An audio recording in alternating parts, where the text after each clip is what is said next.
உங்களோட இலக்கை நீங்கள் அடையும்போது நீங்கள் இது முடியுமா, இது நடக்குமா, இது நம்மளால் ஜெயிக்க முடியுமா அப்படி தயக்கமாகவும் சோகமாகவும் நின்றுருக்கீங்களா? கண்டிப்பாக நம்ம எல்லாரும் அப்படி நின்றுருப்போம்.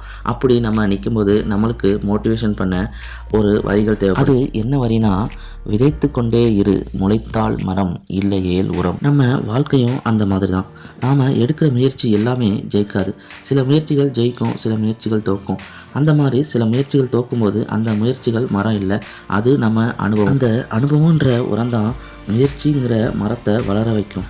அதனால் நாம் எடுக்கிற எந்த முயற்சியும் வீண் போகாதில்ல.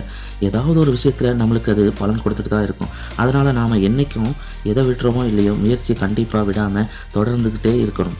ஏன்னா சக்ஸஸ்ங்கிறது கன்சிஸ்டன்சி அப்படின்ற ஒன்றால் தான் பயணிச்சுக்கிட்டு இருக்குது. இப்போ நம்ம ஒரு நாளைக்கு 10 மணி நேரம் படிப்பேன் அப்படின்னு சொல்கிறத விட ஒவ்வொரு நாளும் 2 மணி நேரம் எந்த வித சாக்கு போக்கும் சொல்லாமல் கன்சிஸ்டன்ஸியாக முயற்சி பண்ணி படிப்பேன் அப்படின்னு சொல்லும் போது தான் அதில் வெற்றியே இருக்குது. அந்த முயற்சி தான் உங்களுக்கு வெற்றியாக மாற்றி கொடுக்கும்.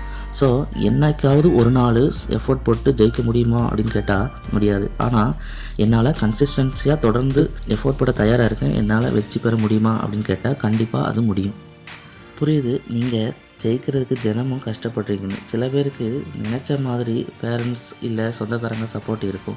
ஆனால் சில பேருக்கு எக்கனாமிக் ரீதியாகவும் அவங்களுக்கு சப்போர்ட் இருக்காது, ஃபேமிலி மூலமாகவும் எந்த சப்போர்ட் இருக்காது, அவங்க ஜெயிக்கிறதுக்கான எந்த கோச்சிங்கும் அவங்களுக்கு கிடச்சிருக்காது. அதனால் அவங்க தனக்குத்தானே சப்போர்ட்டாக இருந்து ரொம்ப கஷ்டப்பட்டு அதிலே அவங்க டயர்டாகிடுறாங்க. ஆனால் அதுக்காக நீங்கள் வீக் இல்லை, நீங்கள் நம்மளால் முடியாது அப்படின்னு கிவ் அப் பண்ண போகிறதில்ல. நாம் ஜெயிக்கணும் அப்படின்னு உங்கள் கனவுல இருந்தும் நீங்கள் பின்வாங்க போகிறதில்ல. ஒன்று மட்டும் புரிஞ்சுக்கோங்க, காட்டில் எவ்வளவோ மிருகங்கள் இருக்குது. நாம் ஏன் காட்டோட ராஜா சிங்கம்னு சொல்கிறோம்? சிங்கத்தை ராஜான்னு சொல்கிறதுக்கு காரணம் என்ன? சிங்கத்தை விட பெருசாக இருக்கிறது யானை. யானையை ஏன் நம்ம காட்டோட ராஜான்னு சொல்லலை?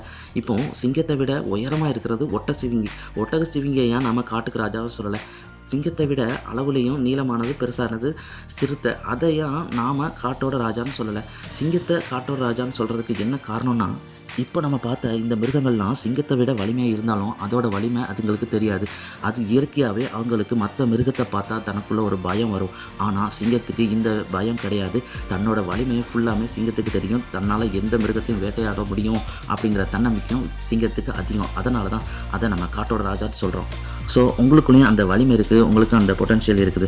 நீங்கள் பயந்தீங்கன்னா அந்த மிருகங்கள் மாதிரி அமைதியாக இருக்க வேண்டியது தான். அதனால் நீங்கள் பயப்படாமல் உங்கள் கனவுகளை சிங்கம் மாதிரி வேட்டையாடி உங்கள் வாழ்க்கையில் நீங்கள் முன்னேறினீங்கன்னா உங்கள் வாழ்க்கையில் நீங்களும் சிங்கம் மாதிரி ராஜா மாதிரி இருக்கலாம்.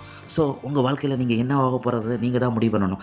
உங்களுக்கு கஷ்டமாக இருக்கா, ரெஸ்ட் எடுங்க. சோர்வாக இருக்கா, ரெஸ்ட் எடுங்க. உங்களுக்கு மன கஷ்டமாக இருக்கா, ஃப்ரெண்ட்ஸுங்களோட டைம் ஸ்பெண்ட் பண்ணுங்கள். உங்கள் மனசை ரிலாக்ஸ் கொண்டு வாங்க.